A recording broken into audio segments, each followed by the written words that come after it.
معزز سامعین کرام، اخلاق کا لفظ ذہن میں آتے ہی ایک ایسا خاکہ ابھر کر کے آتا ہے کہ جس سے ہر شخص اسے اپنانے کی کوشش کرتا ہے۔ صحیح معنوں میں اگر انسان کے پاس اخلاق نہ ہو تو وہ انسان کامل انسان نہیں ہو سکتا۔ شاعر کہتا ہے کہ ادب سے ہی انسان انسان ہے، ادب سے ہی انسان انسان ہے، ادب جو نہ سیکھے وہ حیوان ہے۔ فرشتوں سے بڑھ کر ہے انسان بننا، مگر اس میں لگتی ہے محنت زیادہ۔ معزز سامعین کرام، اخلاق حسنہ کی اہمیت و فضیلت کو اگر آپ دیکھنا ہو تو آپ صحیح حدیث کا مطالعہ کیجئے، یقیناً معلوم ہوگا کہ ایک اخلاق مند انسان کی کتنی بڑی فضیلت ہے، اور جس کے پاس اخلاق حمیدہ، اچھے اخلاق جس کے پاس ہے، اچھا کردار ہے جس کے پاس، تو وہ کتنی بڑی دولت ان کے پاس ہے۔ اللہ کے رسول صلی اللہ علیہ وسلم نے ایسے شخص کے بارے میں فرمایا، ان من خیارکم احسنکم اخلاقا، تم میں بہترین شخص وہ ہے جو اخلاق میں سب سے اچھا ہو۔ یہ روایت صحیح بخاری کے اندر موجود ہے۔ اسی طریقے سے اللہ کے رسول صلی اللہ علیہ وسلم نے فرمایا، ما من شیء اثقل فی المیزان من حسن الخلق، قیامت کے دن سب سے وزن ترین اور بھاری ترین میزان میں جو ہوگا وہ اچھا اخلاق ہوگا۔ اسی طریقے سے اللہ کے رسول صلی اللہ علیہ وسلم نے فرمایا، اتدرون اکثر ما يدخل الجنہ تقوی اللہ وحسن الخلق۔ یہ مسند احمد کے اندر روایت موجود ہے اور سنن ترمذی کے اندر بھی۔ اللہ کے رسول صلی اللہ علیہ وسلم نے فرمایا کہ کیا تم جانتے ہو کہ جنت میں سب سے زیادہ جو چیز انسان کو داخل کرے گی وہ کیا ہے؟ اللہ کے رسول صلی اللہ علیہ وسلم نے خود ہی جواب دیتے ہوئے فرمایا، تقوی اللہ، اللہ رب العالمین کا تقوی ہے، اللہ رب العالمین کا ڈر ہے، اور دوسری چیز فرمایا وحسن الخلق، اچھے اخلاق ہے۔ یہی وجہ ہے کہ آپ صلی اللہ علیہ وسلم یہ دعا کیا کرتے تھے، اللہم احسنت خلقی فاحسن خلقی، کہ اللہ میری جس طرح تخلیق تو نے اچھی بنائی ہے اسی طریقے سے میرے اخلاق کو بھی اچھا کر دے، میرے ویوہار کو بھی اچھا کر دے، میرے کردار کو بھی اچھا کر دے۔ ان تمام احادیث میں اخلاق کی اہمیت و فضیلت بالکل واضح ہے کہ جس شخص کے پاس اچھا اخلاق ہو وہ سب سے بہترین انسان ہے، وہ نبی کریم صلی اللہ علیہ وسلم کے پاس بھی سب سے محبوب ترین انسان ہے۔ قیامت کے دن یہ اچھے اخلاق سب سے وزن ترین ہوگا، اور اسی طریقے سے جنت میں بھی سب سے زیادہ لوگ جس چیز کے ذریعے سے جنت جائیں گے وہ اچھا اخلاق ہوگا۔ معزز سامعین کرام، اللہ کے رسول صلی اللہ علیہ وسلم نے اپنی بعثت کا مقصد ہی بتاتے ہوئے یہ فرمایا، انما بعثت لاتمم مکارم الاخلاق، میں بھیجا اس لیے گیا ہوں تاکہ میں مکارم اخلاق کو، اچھے اخلاق کو مکمل کر دوں، لوگوں کو بتلا دوں کہ اچھا اخلاق کیا ہے۔ نبی کریم صلی اللہ علیہ وسلم کی تمام زندگی، ہر گوشہ، ہر زندگی کا لمحہ اللہ کے رسول صلی اللہ علیہ وسلم کے اچھے اخلاق سے بھرے پڑے۔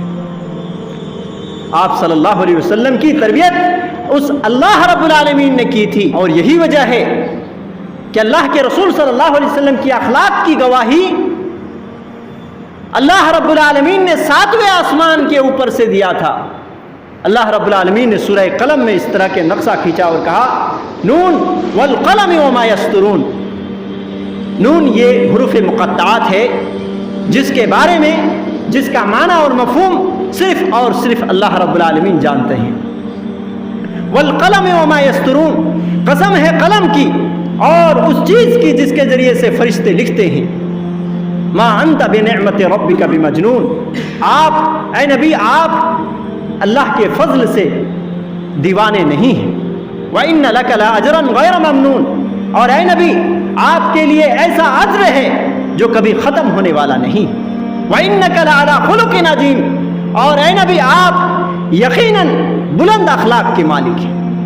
اللہ رب العالمین نے قرآن کریم میں نبی کریم صلی اللہ علیہ وسلم کی اچھے اخلاق اور اچھے کردار کی گواہی دے دی۔ اس سے بڑی کیا بات ہو سکتی ہے؟ اور صرف یہی نہیں کہ اللہ کے رسول صلی اللہ علیہ وسلم کو آسمان والے نے اچھے اخلاق کی گواہی دی ہے، بلکہ اللہ کے رسول صلی اللہ علیہ وسلم کی جہاں والوں نے بھی ان کی اچھے اخلاق کی گواہی دی ہے۔ معزز سامعین کرام، آپ نبی کریم صلی اللہ علیہ وسلم کے اچھے اخلاق کے چند نمونے جو ہے دیکھتے چلیں۔ نبوت ملنے سے پہلے اللہ کے رسول صلی اللہ علیہ وسلم کو ہر کوئی امین اور صادق کے لقب سے جانتا تھا۔ وجہ کیا تھی؟ آپ صلی اللہ علیہ وسلم امانت دار تھے کہ کبھی کسی چیز میں خیانت نہیں کرتے تھے، اور صادق کے نام سے جانا جاتے تھے اللہ کے رسول صلی اللہ علیہ وسلم۔ اس کی وجہ یہ تھی کہ آپ صلی اللہ علیہ وسلم زندگی میں کبھی جھوٹ نہیں بولتے تھے۔ صادق کا معنی سچا اور امین کا معنی ہے امانت دار، اور یہ دونوں لقب اللہ کے رسول صلی اللہ علیہ وسلم نبوت ملنے سے پہلے ہی لوگ مشہور تھے اللہ کے رسول صلی اللہ علیہ وسلم لوگوں کے یہاں کہ آپ صلی اللہ علیہ وسلم امین بھی ہیں اور صادق بھی ہیں۔ آئیے ایک نمونہ امین کے تعلق سے اور ایک نمونہ صادق کے تعلق سے میں دیتا چلوں۔ اللہ کے رسول صلی اللہ علیہ وسلم کی عمر 35 سال تھی۔ اس وقت کعبے کی دیوار بڑی کمزور ہو چکی تھی۔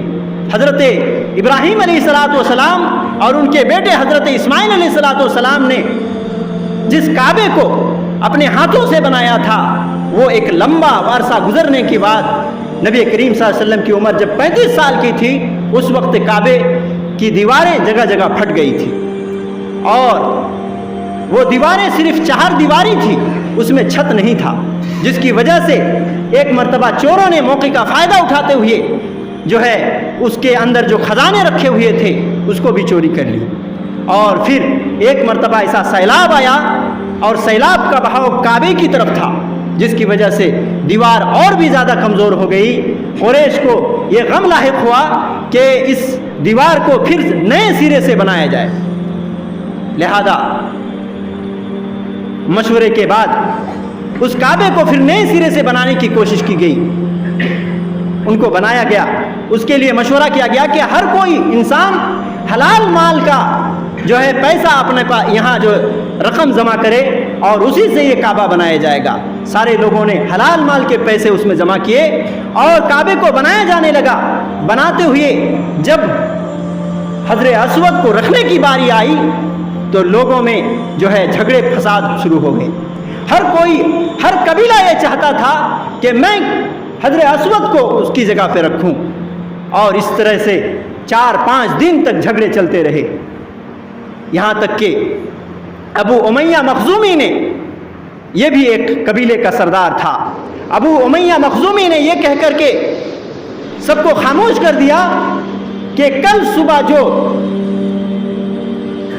مسجد حرام کے دروازے میں داخل ہوگا وہی شخص اس کا فیصلہ کرے گا۔ کل جب صبح ہوئی تو ہمارے نبی جناب محمد رسول اللہ صلی اللہ علیہ وسلم سب سے پہلے اس دروازے سے داخل ہوئے۔ اللہ کے نبی صلی اللہ علیہ وسلم کو پتہ نہیں تھا کہ اس طرح کی بات ہوئی ہے۔ اللہ کے نبی صلی اللہ علیہ وسلم کو بتلایا گیا کہ اس طرح کی بات ہے، اب آپ ہمارے لیے جو ہے سربراہ ہیں، آپ ہمارے لیے فیصلہ کر دیں کہ ہمیں اسی میں کیا کرنا چاہیے۔ اللہ کے رسول صلی اللہ علیہ وسلم کے فیصلے بڑے بہترین فیصلے تھے۔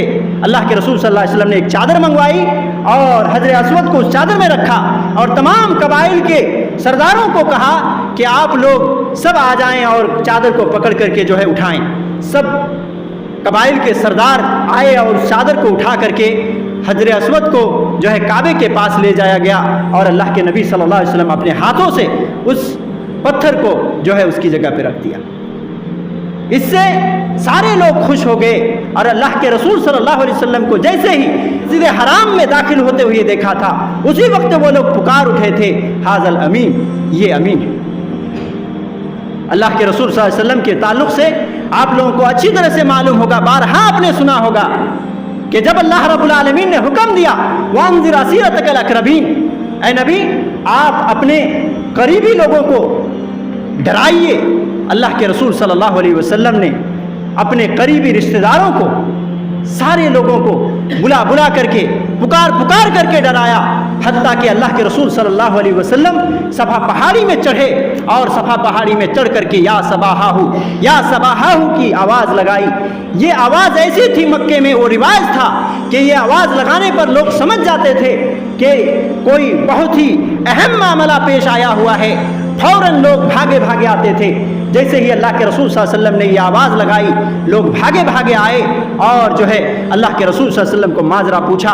اللہ کے رسول صلی اللہ علیہ وسلم نے بتایا کہ اگر میں یہ کہوں کہ اس پہاڑی کے پیچھے سے ایک لشکر تمہارے اوپر حملہ آور ہونے والی ہے تو کیا تم مانو گے؟ اللہ کے رسول صلی اللہ علیہ وسلم کو تمام لوگوں نے یہ جواب دیا کہ کیوں نہیں، آپ اتنے دن تک ہمارے درمیان رہے، کبھی آپ نے جھوٹ نہیں بولا، پھر کیا وجہ ہو سکتی ہے کہ آپ ابھی جھوٹ بولیں گے؟ کہنے کا مطلب یہ ہے کہ اللہ کے رسول صلی اللہ علیہ وسلم کو نبوت ملنے سے پہلے ہی اللہ کے رسول صلی اللہ علیہ وسلم کو صادق بھی مانتے تھے اور امین بھی مانتے تھے۔ تو یہ تھا نبی کریم صلی اللہ علیہ وسلم کا اعلیٰ اخلاق، جو بچپن ہی سے اعلیٰ اخلاق کے مالک تھے۔ اللہ رب العالمین ہمیں بھی اعلیٰ اخلاق اپنے اندر پیدا کرنے کی توفیق دے۔ وصلی اللہ علی نبینا محمد وعلی آلہ وصحبہ اجمعین ومن تبعهم بإحسان إلی یوم الدین۔ الحمد لله نحمده ونستعينه ونستغفره ونعوذ بالله من شرور أنفسنا وسيئات أعمالنا من يهده الله فلا مضل له ومن يضلل فلا هادي له وأشهد أن لا إله إلا الله وحده لا شريك له وأشهد أن محمدا عبده ورسوله۔ قال الله تعالى في القرآن المجيد وإنك لعلى خلق عظيم۔ وقال النبي صلى الله عليه وسلم بعثت لأتمم مكارم الأخلاق۔ معزز سامعین کرام، یہ جو نمونے آپ کے سامنے پیش کیے گئے یہ نبوت سے پہلے کا تھا۔ جب نبی کریم صلی اللہ علیہ وسلم کو نبوت ملی اور سب سے پہلی وحی اقرأ بسم ربک الذی خلق خلق الانسان من علق اقرأ وربک الاکرم الذی علم بالقلم علم الانسان ما لم یعلم، یہ آیت نازل ہوئی۔ آپ کو یہ ساری تفصیلات معلوم ہے کہ غار حرا میں کس طرح سے نبی صلی اللہ علیہ وسلم جاتے تھے اور جانے کے بعد وہاں پہ اللہ رب العالمین کی یادوں میں پڑے رہتے تھے اور اسی طریقے سے عبادت جو ہے کیا کرتے تھے اپنے حساب سے۔ ساتھ ہی ساتھ اسی وقت جبریل آتے ہیں اور پہلی وحی لاتے ہیں، اللہ کے رسول صلی اللہ علیہ وسلم کو جو ہے کہتے ہیں اقرا پڑھو۔ اللہ کے رسول صلی اللہ علیہ وسلم کہتے ہیں ما انا بقاری، میں پڑھنا نہیں جانتا۔ پھر اللہ کے رسول صلی اللہ علیہ وسلم کو اپنے سینے سے لگا کر کے دبوچتے ہیں، بار بار دبوچتے ہیں، پھر اللہ کے رسول صلی اللہ علیہ وسلم کے اوپر یہ وحی نازل ہوتی ہے۔ یہ ساری تفصیلات معلوم ہیں۔ یہ واقعہ ہونے کے بعد اللہ کے رسول صلی اللہ علیہ وسلم گھبراتے ہوئے ڈرتے ہوئے جو ہے اللہ اپنے گھر پہنچتے ہیں، خدیجہ کے پاس پہنچتے ہیں اور ڈرتے ہوئے کانپتے ہیں، کہتے ہیں زملونی زملونی، اے خدیجہ مجھے کمبل اڑا دو، کمبل اڑا دو۔ حضرت خدیجہ رضی اللہ عنہا جو ہے کمبل اڑا دیتی ہیں، صحیح بخاری کی روایت میں پیش کر رہا ہوں آپ کے سامنے، کمبل اڑا دیتی ہے اور اڑانے کے بعد جو ہے کچھ آرام ہوتا ہے، افاقہ ہوتا ہے، تو پھر اللہ کے رسول صلی اللہ علیہ وسلم سارا واقعات بتاتے ہیں کہ جبریل آئے تھے، اس طرح سے میرے ساتھ معاملہ پیش آیا اور اس طرح کی وحی نازل ہوئی۔ اور اسی وقت اللہ کے رسول صلی اللہ علیہ وسلم نے کہا یہ خدیجہ خشیت علی نفسی، مجھے اپنے آپ پر خطرہ محسوس ہو رہا ہے۔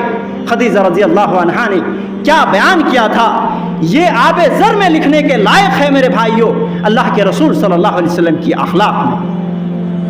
اللہ کے رسول صلی اللہ علیہ وسلم کے اخلاق کے تعلق سے خدیجہ رضی اللہ عنہا نے نبی کریم صلی اللہ علیہ وسلم کو دلاسا دیتے ہوئے فرمایا کلا واللہ ما یخزیک اللہ ابدا انک لتصل الرحم وتحمل الکل وتقسم المعدوم وتقرئ الضیف وتعین علی نوائب الحق۔ ہرگز نہیں، اللہ کی قسم، اللہ رب العالمین آپ کو کبھی رسوا نہیں کر سکتا۔ اللہ رب العالمین آپ کو کبھی رسوا نہیں کر سکتا۔ انک لتصل الرحم، کیونکہ آپ جو ہے پڑوسیوں کے ساتھ، رشتہ داروں کے ساتھ، سارے لوگوں کے ساتھ اچھا سلوک کرتے ہیں۔ انک لتصل الرحم وتحمل الکل، اور لوگوں کے بار اٹھاتے ہیں، لوگوں کی پریشانیاں اپنے کندھوں پر لیتے ہیں۔ وتقسم المعدوم، اور مفلسوں کے لیے آپ کماتے ہیں۔ وتقرئ الضیف، اور مہمان کی مہمان نوازی کرتے ہیں۔ وتعین علی نوائب الحق، اور حق کے لیے جو ہے آپ لوگوں کی مدد کرتے ہیں۔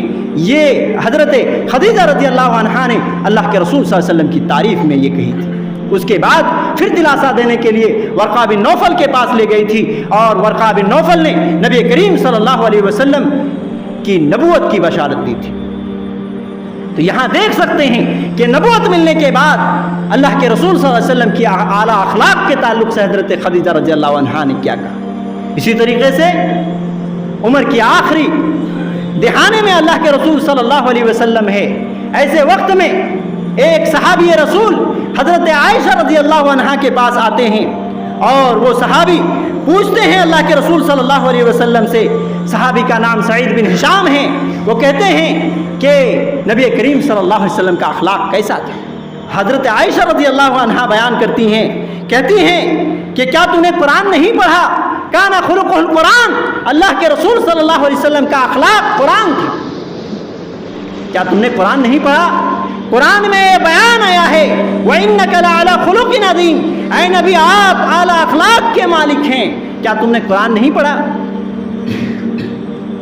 میرے بھائیوں، زندگی کے شروعات سے لے کر کے آپ صلی اللہ علیہ وسلم اعلیٰ اخلاق پر فائز تھے، نبوت کے وقت میں بھی اعلیٰ اخلاق پر فائز تھے، بلکہ پوری زندگی اللہ کے رسول صلی اللہ علیہ وسلم کی اخلاق اتنے اعلیٰ اور اتنے برتر تھے کہ دنیا کی کوئی انسان ایسا نہیں ہو سکتا۔ نہ آدم علیہ السلام سے لے کر ہمارا ایمان ہے، ہمارا عقیدہ ہے، قیامت تک کوئی انسان اتنے اعلیٰ اخلاق کے مالک نہیں تھے۔ ہمیں اور آپ کو معلوم ہے کہ انسان باہر میں اپنا روب جماتا ہے، بلند اخلاق کا مالک اپنا آپ کو دکھانے کی کوشش کرتا ہے، لیکن اپنی بیوی کے پاس جو اچھی عادت ہے تو وہی دکھائی دے گی، اور جو بری عادت ہے آپ کی وہی دکھائی دے گی۔ بیوی کے پاس آپ اچھے نہیں ہو سکتے، وہ ساری چیزوں سے واقفیت ہوتی ہے، اور بیوی آپ کی کبھی تعریف نہیں کر سکتی۔ لیکن یہاں دیکھیے نبی کریم صلی اللہ علیہ وسلم کو کہ آپ صلی اللہ علیہ وسلم کی بیویاں آپ صلی اللہ علیہ وسلم کی کس قدر تعریف کر رہی ہیں۔ یقیناً آپ صلی اللہ علیہ وسلم اعلیٰ اخلاق کے مالک تھے۔ حضرت انس بن مالک رضی اللہ تعالیٰ عنہ بیان کرتے ہیں، صحیح بخاری کی روایت ہے، یہی انس تھے کہ 10 سال تک اللہ کے رسول صلی اللہ علیہ وسلم کی انہوں نے خدمت کی تھی۔ 10 سال تک ان کے گھر میں آنا جانا ہوتا تھا، وہ ساری چیزوں کو دیکھتے تھے، چھوٹے چھوٹے کام سنبھالتے تھے، وہ بچے تھے۔ اللہ کے رسول صلی اللہ علیہ وسلم کے اعلیٰ اخلاق پر حضرت انس بن مالک رضی اللہ تعالیٰ عنہ یہ بیان کرتے ہیں، وہ کہتے ہیں کہ میں نے رسول اللہ صلی اللہ علیہ وسلم کی 10 سال تک خدمت کی، فما قال لی اف، اللہ کے رسول صلی اللہ علیہ وسلم نے 10 سالوں میں کبھی اف تک نہیں کہا، ولا لما صنعت، اور کبھی یہ نہیں کہا کسی کام کے کرنے کی وجہ سے کہ تم نے یہ کام کیوں کیا، ولا اللہ صنعت، اور کسی کام کے نہ کرنے کی وجہ سے کبھی آپ صلی اللہ علیہ وسلم نے یہ نہیں کہا کہ یہ کام کیوں نہیں کیا۔ سبحان اللہ، یہ اعلیٰ اخلاق نبی پاک صلی اللہ علیہ وسلم کی ہے۔